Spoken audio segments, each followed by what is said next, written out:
Ito ang dapat nating abangan sa FPJ's Batang Quiapo.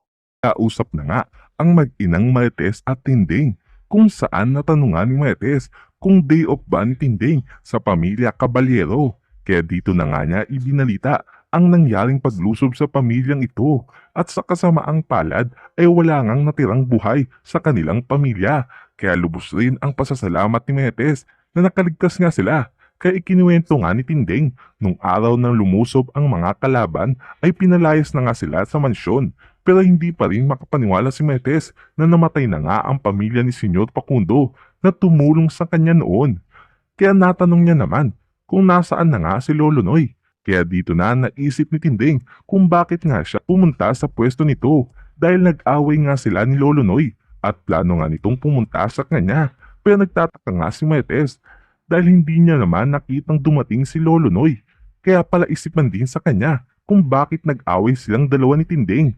Kaya dito na nga ikinuwento ni Tinding na nagnakaw nga ng pera si Lolo Noy sa kanilang pinapasukang trabaho. Pero hindi nga agad naniwala si Marites, lalo na hindi nga ito gawain ni Lolo Noy. Pero iginiit naman ni Tinding na nagawa nga nitong magnakaw dahil sa kanyang sakit. Kaya ngayon ay hinahanap niya nga ito, makaraan nilang mag-away. Kaya nagpresinta na nga si Marites na samahan siyang maghanap.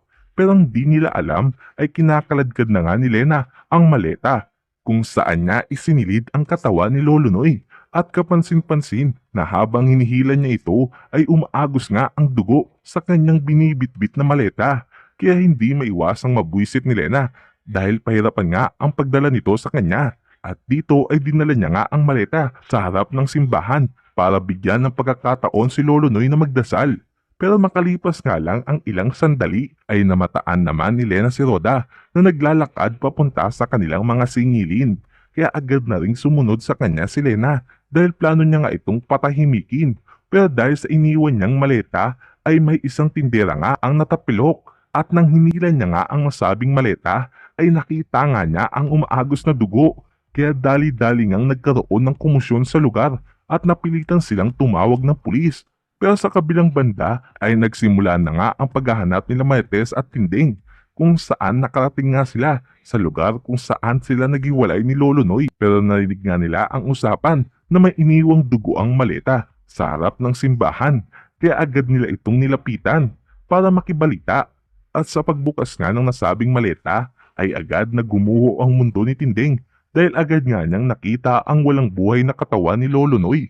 Kaya halos mawalan na nga siya ng malay sa pagkabigla sa kanyang nakita. At di nga nagtagal ay nakarating na nga sa presinto nila Rigor ang balita na may iniwang bangkay sa harap ng simbahan. Kaya nang natanong nga ni Mando kung sino ito ay agad niyang sinabi ang pangalan ni Lolo Noy. Kaya gulat na gulat si Rigor nang malaman ito at nagpresinta na imbestigahan nga ang kaso. Pero dahil malapit na kamag-anak ito ni Rigor ay agad nga siyang pinagbawalan. Kaya di maiwasang mapaisip nila Rigor at Mando kung sino ang gagawa nito kay Lolo Noy dahil wala naman siyang kilalang nakaaway nito. Kaya tanging si Tinding nga lang ang makakasagot sa kanilang mga tanong. At makalipas nga lang ang ilang oras ay naayos na nga ang bangkay ni Lolo Noy sa morgue kung saan agad itong pinuntahan nila Tinding at Marites. At dito ay naging emosyonal na nga si Tinding na makita ang walang buhay na katawan ni Lolo Noy. Lalo na hindi naging maganda ang huli nilang pag-uusap. Kaya todo ang paghingi niya ng tawad dahil sa mga nangyari. Kaya muli ring naalala ni Tinding ang mga panahon na pinagsamahan nila ni Lolo Noy na halos naging kapatid niya na nga at hindi maiwasang mapaiyak pag naaalala nga niya ang masasayang araw na kasakasama niya si Lolo Noy na hindi nga siya iniwan sa hirap man o ginhawa. Kaya lubos ang pasasalamat ni Tinding sa kanya at ganun din ang kanyang paghingi ng tawad sa mga nangyari. Pero kasabay nga nito ang paniningil ni Roda ng kanyang mga pautang. Kaya pinaunan niya na nga ang kanyang mga alipores para kumuha ng supply sa kanilang tindahan. Habang siya ay naniningil, ang hindi niya alam ay palihim na pala siyang sinusundan ni Lena na nakangiti pa nga sa kanyang ginagawa. Pero hindi maiwasang maramdaman ni Roda ang kakaibang kaba na kanyang nararamdaman na para bang may sumusunod sa kanya. Kaya makailang beses din siyang tumalikod para lumingon. Pero wala nga siyang nakitang sumusunod sa kanya. At sa kanyang paglalakad ay dumaan nga siya sa loob ng eskinita para mapabilis ang kanyang ginagawa. Pero dito na nga lumabas si Lena at agad siyang tinawag. At sa kanilang pag-uusap ay agad napansin ni Roda ang dugo sa damit nito. Kaya sinabi nga ni Lena na si Lolo Noy ito. Kaya ngayon ay gusto niya nang isama si Roda para magkita na nga sila ni Lolo Noy. Kaya dito na rin niya inilabas ang daladala niyang kutsilyo. Kaya dali-dali namang napatakbo si Roda pero agad siyang nahataw ng kutsilyo sa kanyang likuran.